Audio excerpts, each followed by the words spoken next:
chance, tu t'en iras. Quelle importance, car la terre tournera encore, même quand nous ne tournerons plus. Il va y avoir un refrain en anglais normalement.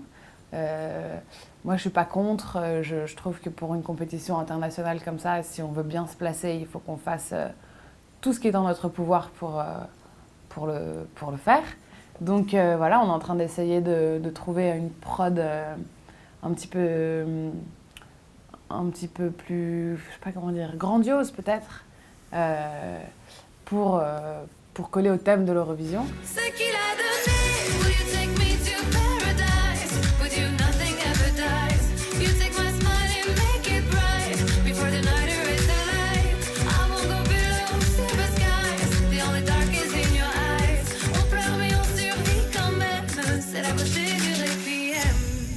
C'est juste quelque chose qui me paraît, moi, être une bonne chose. Quand on regarde les années précédentes, on va dans un concours, on y va en mode guerrier, on n'y va pas pour finir dernier. Enfin, en tout cas, moi, c'est mon objectif. J'ai envie de faire le mieux que je puisse faire pour me placer, pour bien me placer dans ce concours.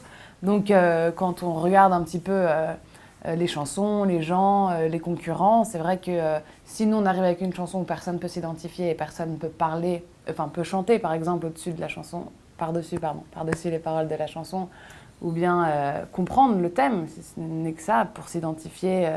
Je trouve que c'est plus compliqué d'aller chercher un vote de gens qui ne parlent pas français quand on n'inclut pas du tout de la langue anglaise pour qu'ils comprennent un minimum et pour qu'ils nous aiment bien. Ce qu'il a donné.